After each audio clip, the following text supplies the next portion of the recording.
All right. Good afternoon, everyone. This is Wayne Bennett with ECRM and RangeMe, and I'm real excited to have a very special industry person with us today. Today, I am joined with Tom Hermes, who is the VP of Sourcing and Product Development at Whole Foods Market. Tom, it is always great to see you. I appreciate you being here and the time you offer up to industry. Welcome.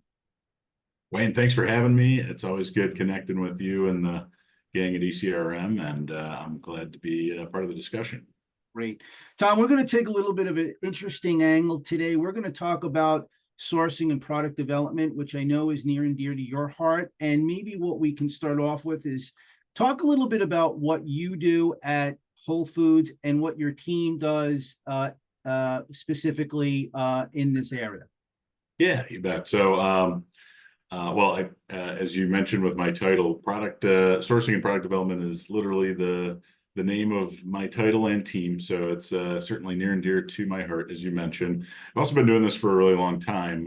Prior to Whole Foods, I spent about 17 years at Topco up in Chicago, great outfit, focused on regional retailers across the U.S. So I've been doing this about 20 years, basically my entire professional career, and I love it. That's why I'm continuing to do it. And what the team does here at Whole Foods, it's the easiest way I try to describe it to people, like at a dinner party, is we're like a CPG embedded within a retailer. And so you've got all the elements of what a CPG company kind of does. You've got R&D, you've got logistics, you've got product commercialization, including print package design and that sort of thing. You also have kind of our core functionality is on our relationship with suppliers, because everything we sell, we're obtaining in market through partnerships. And those partnerships are among the most valuable kind of assets of our team. So we've got a team built around supplier engagement. How do we select the right suppliers? How do we make sure that we've vetted credentials, that we oversee and manage the performance of those relationships over time? And the structure we use is kind of a centers of excellence style. So we've got like subject matter experts in topics built up to kind of support around a general resource that's primarily engaged in the connection to supplier. That's great. Thank you, Tom, for sharing that. I know it's a very strategic and a very important role within the Whole Foods market. So, thinking along those lines and thinking about COVID and the outcome of supply chain disruptions that COVID created in the marketplace, given the supplier partnerships and relationships that you have, what are you doing to build resilient supplier networks to ensure, a fluid supply chain? Yeah. Well, strains, like you mentioned, whether it be the pandemic or geopolitical issues that are going on in the world today, things like that put strain on the network. And that strain, to me, also illuminates where things are really strong and where they aren't.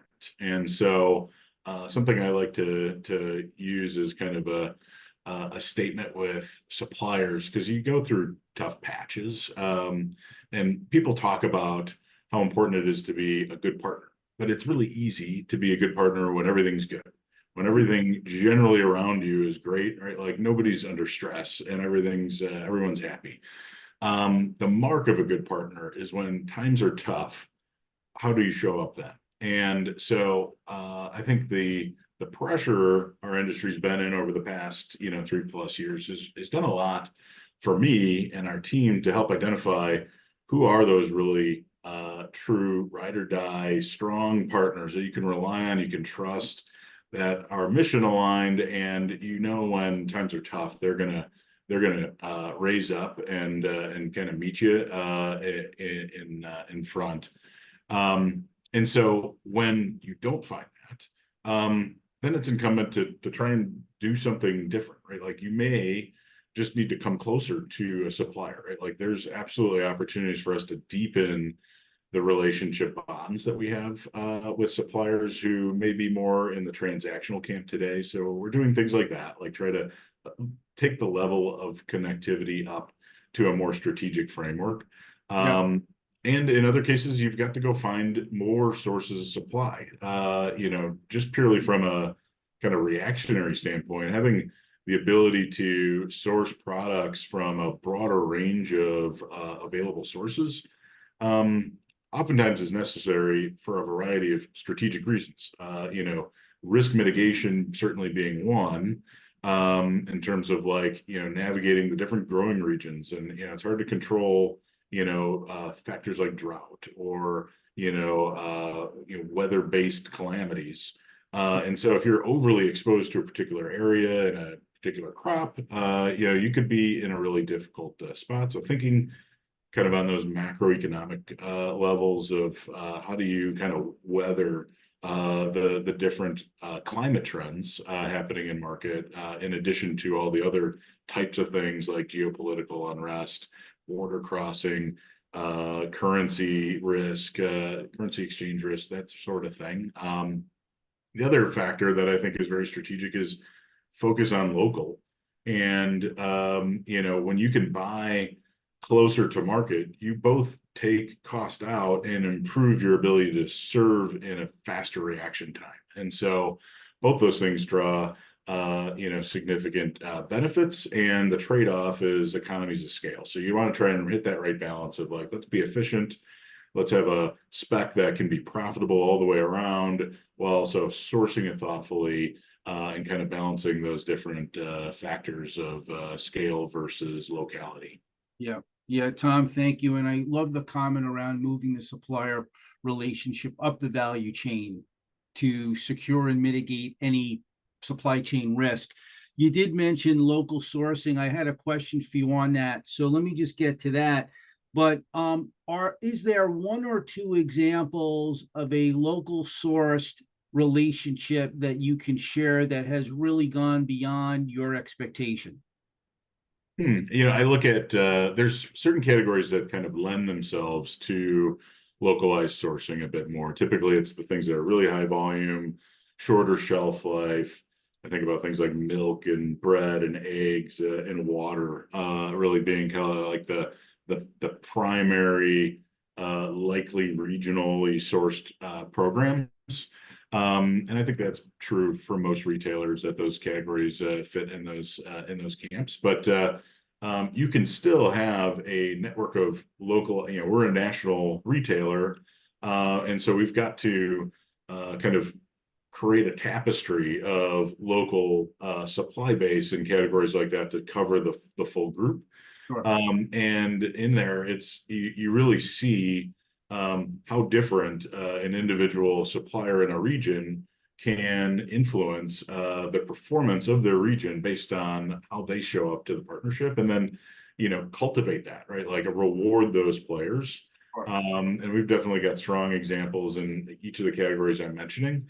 And then there's also an opportunity back to the up-leveling conversation of if we don't have the option of extending that person or that supplier to a market that's really kind of out of their geographic reach, what can we share from a principle or the go-to-market strategy that we can help share with our other partners to say have you tried this, or have you thought about that? Because when we see it in play with some of our other suppliers, we find success with that. So sharing best practices, simply put, I think is another example there where when you can't buy all of your stuff in one place because it's not viably practical, you can still aggregate things like concept and process and approach. Yeah, I love the focus around the intangible assets, right? And deploying that and looking at best practices and permeating that through the entire supply base. So that makes a whole lot of sense. Tom, one of the things that Whole Foods Market has led in is the notion of sustainability and better for you items. And I'm curious to get your perspective on how, in your role in sourcing and product development, how you make sustainability center to what you do. And maybe you can just share some perspectives around that. What do you look for? What do you consider? What's important in today's environment to drive sustainability, better for you outcomes for both the Yeah. whole foods market and your consumers. Yeah, I mean, sustainability as a topic is so broad, and it's also so fundamentally aligned with our value system and who we are as a retailer. So it's natural for us to show up strongly in this space, and I'm really proud of the work that we do in sustainable sourcing. This is a topic I've spoken quite a lot with industry around, and it's something that is part of the most exciting work that we have in motion is around this. So a couple of thoughts. Number one, we have a fundamental duty, I believe, to drive progress in this area. And when I say we, I don't mean just Whole Foods Market. I mean professionals in the food industry. The food system is one of the few places in our world where we can make the type of impact that we can to the wellness of people on our planet. And the evolution of our food system is so intrinsic to our ability to change the world for the better, right? Like this is a fundamental truth for me. And so to me, that duty has nothing to do with corporate strategy or mission alignment. I think we all have a role to play there for the future of our planet. And then you layer on top of that, customers care about this topic. And so you have to prioritize for sake of customer. I think we probably trend a little higher in terms of indexing and our customer base and kind of support of these topics than the average consumer in the United States. This is part of why we do lead, and maybe that's a cause or effect. But clearly, long roots and impact in this space for our organization. There's lots of examples of success here, but at the kind of most base principle, you have to think of it through the lens of product. We make products and provide them for sale to our customers. And so when we're doing that, we have opportunities from really small, kind of micro shifts to really transformational changes available to us. Those choices are all there. And we have to be intentional in service of like, where's that roadmap going to take us? So if we were to throw our roadmap up on the screen and look at all the things that we have coming along our pipeline, we have prioritized products that carry sustainability attributes, whether they be things like regenerative agriculture, which I think is such an important movement in food systems today, or even if it's things like moving towards fair trade or other kind of social welfare, well-being. Sustainability is a holistic concept. It's not just one thing of like good for planet. It's got to be good for people too. So we've got a lot of products on shelf. We've got a lot more coming in this space, and making sure that it's clear to customers that this is important by providing them the products that offer that choice. And then hopefully customers respond and support that innovation, and then that fuels the momentum. Yeah. Tom, I love your personal passion and I love your business passion around the topic of sustainability. And obviously, it is a big, broad topic that means a lot of different things, but it seems like you're right on point with many of those facets. So thank you for answering that. Then the other question I wanted to ask you is a little bit about supplier collaboration and the deployment of digital tools to help the process become more efficient. Are there any tools that you're using today to help enhance the collaboration between your business partners that you want to mention or share, or maybe just generally talk about in terms of your focus there to make the process of sourcing and product development more efficient from a technology platform point of view? Yeah, I'm gonna not put a plug out there for any specific technology. I'm going to promote technology, period, and say, our business relies upon technology to fuel speed and accuracy. And the faster we can do things with greater precision, the more we can accomplish together. So it's just a pure productivity play from my perspective. We spend a lot of time thinking about the relationship between us and suppliers, and we ask a lot of suppliers in service of our customers. And I think digital tools are the type of thing that can help take pain out of the equation between us and suppliers. So a case in point is, we might today run, an inquiry, an RFI and an RFP, where we're looking at how to bring a product to life, identify the right supplier choice for that. We have so many questions that we want to ask, right? Like, because we care all the way back to where the raw material is coming from. And something we have to wrestle with is like, well, how much is too much, and how much is like, what's the experience on the other side of the desk? And so the places we're prioritizing on our technology roadmap are on things that are going to help reduce the number of times that we repeat similar or the same question over time with the same partner, right? Like that is just a redundancy drain on the resource that we care deeply about, right? Like, our supplier attention and share of mind for our business is something that's critically important to us. And so we want to get the most out of that time, and we don't want to waste it unnecessarily. So technology that accomplishes and serves that need makes it easier to interact with us, maybe takes redundancy out of process, reduces the likelihood that we're working off of inaccurate information. Letting our suppliers into our spec is another good example, right? Like, there's so much wasted energy on just like trading information back and forth and serving as an intermediary. It's better, we believe, for data quality to let our suppliers write in with governance in place around it.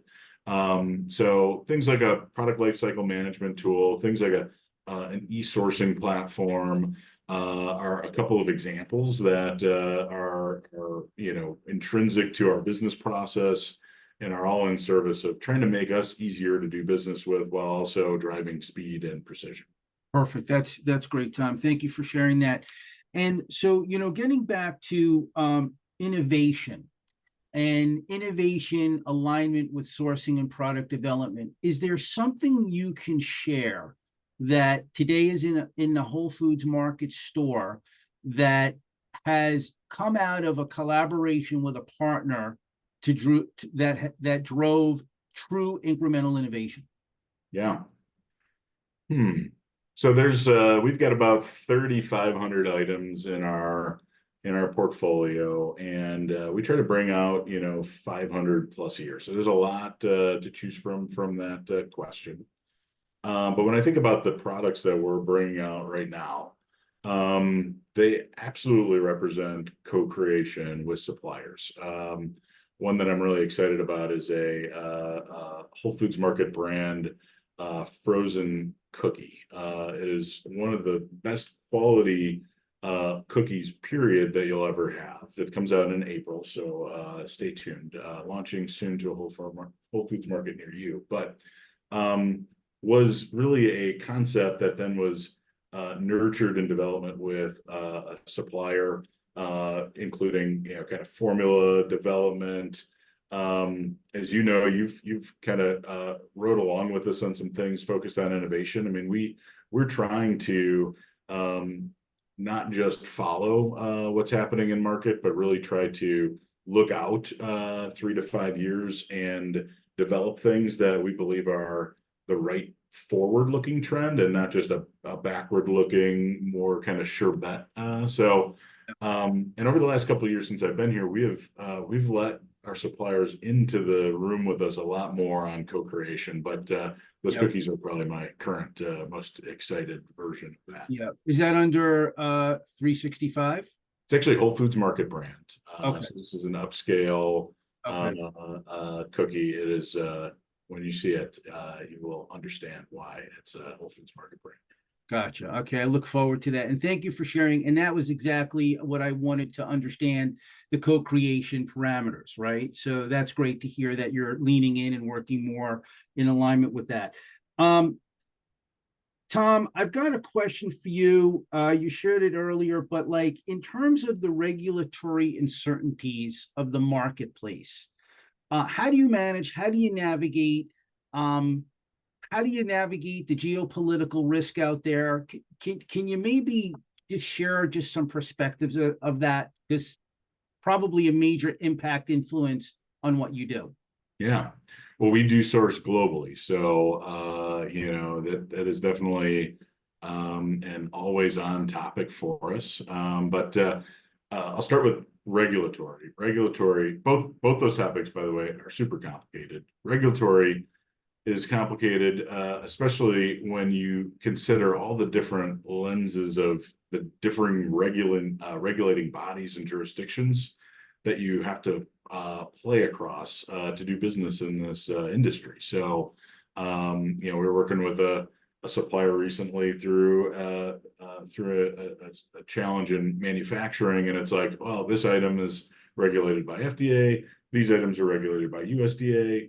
And so even just, within a single manufacturing plant on a line of items, different versions of, flavors of the item are regulated by different governing bodies. So very complex. So we truly try to, we lean heavily on our suppliers. We ask our suppliers to be the experts on matters specific to the regulation of food production for their specific areas. And this is a big part of what we look for in a partner, right? Like we need somebody who's got skill and expertise in this area. It isn't just like, hey, we do whatever you want, but like we understand what we're up against, how to make sure that we're delivering highly safe and very consistently high quality products, but also that conform with whatever the regulations in front, because we also have a really high burden to deliver the regulatory landscape at retail, and so we try to bifurcate the supplier responsibility from our responsibility, kind of in store, and then really be thoughtful around the selection of people who we trust can kind of take care of us in that space.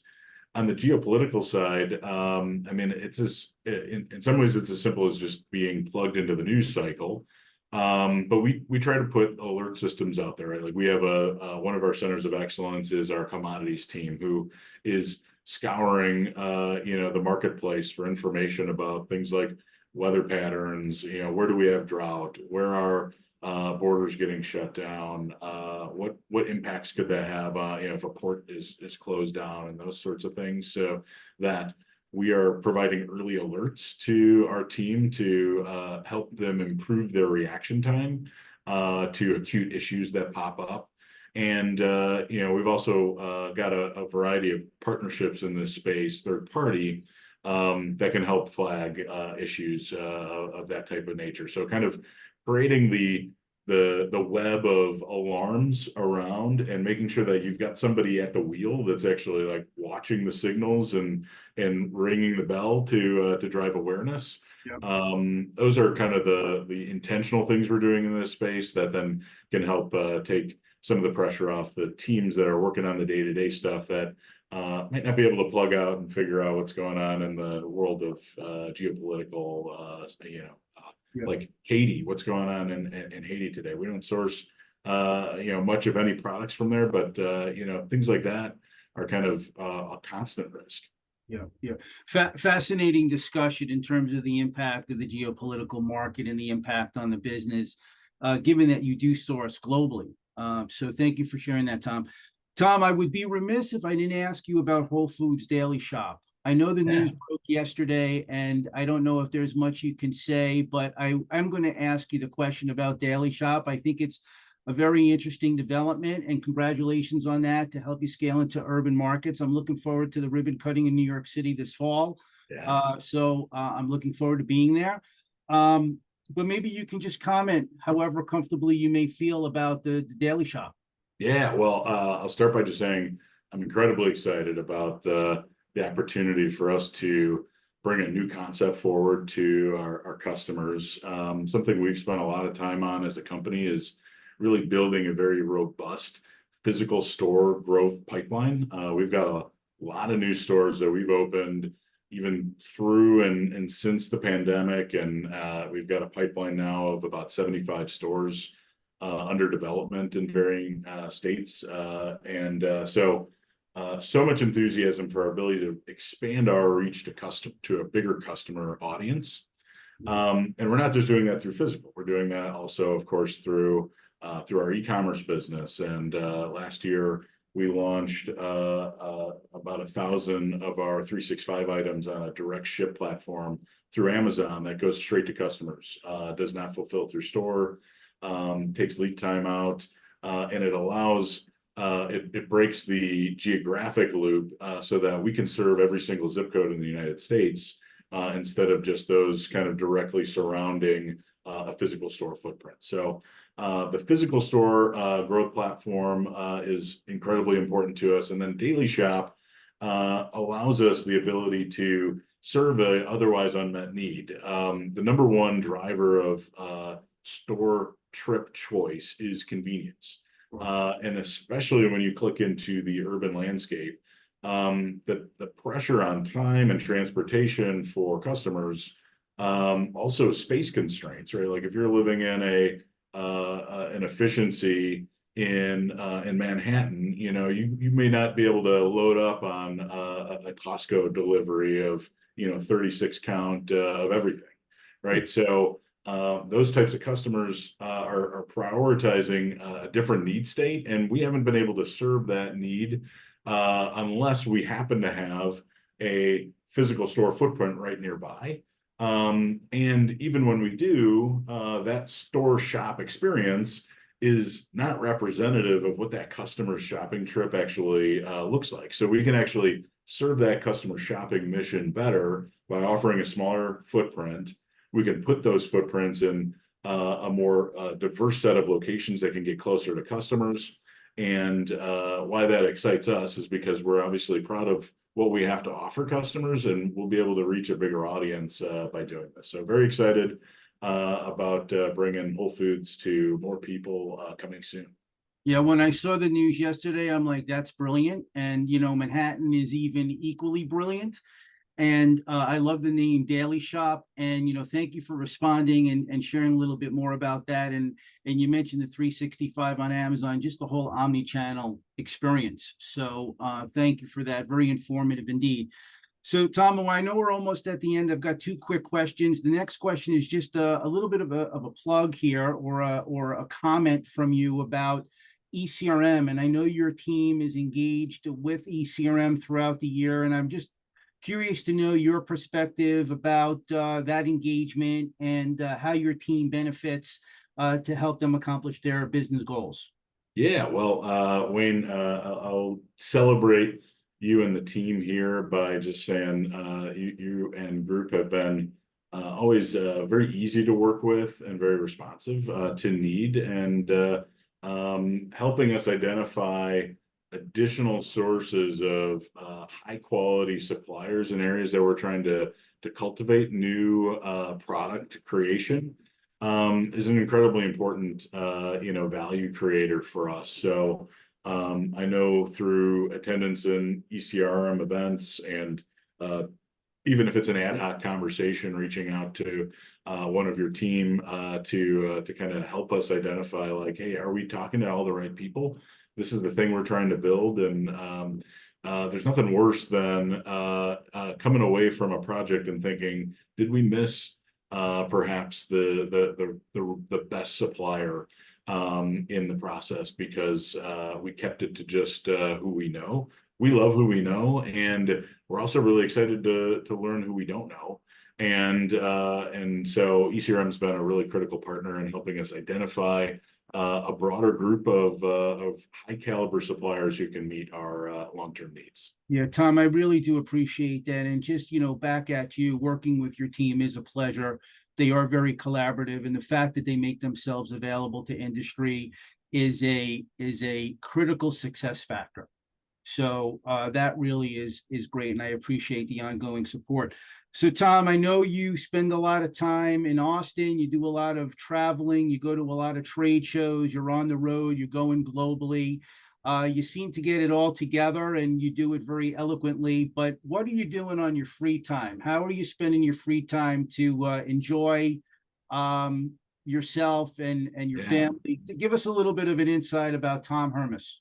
Well, I've got some pictures in the background here. You can kind of see a little bit, but I've got a lovely little family. My wife of 14 years and two daughters, age 6 and age 5. So I've got just kind of this great space to come home to every day. So when I'm not here trying to figure things out and plan for the future, I'm running home as quickly as I can. And you mentioned Austin's a beautiful place. It really is. So just getting out the outdoors and exploring, is kind of what we try to do as much as we can. So whether it's going for a walk in a green belt with the kiddos, or taking them to the botanic gardens, lots of wholesome family time stuff is what I get to try and fill as much of my plate with away from work as possible. Tom, that's great. Thank you for sharing that personal side of you. But Tom, I really do appreciate the conversation. You guys continue to stay focused and deliver results. I appreciate your industry leadership, your accessibility, and the partnership you have with our organization. I appreciate the ability for you to be connected to the industry and the transparency and the advocacy. So, Tom Hermes, I appreciate it. It was great seeing you again. I look forward to chatting again and for this time we had together today. So appreciate it. Wayne, thank you so much for having me. Always good to talk, and hope I see you real soon. You got it, Tom. Thank you. Okay.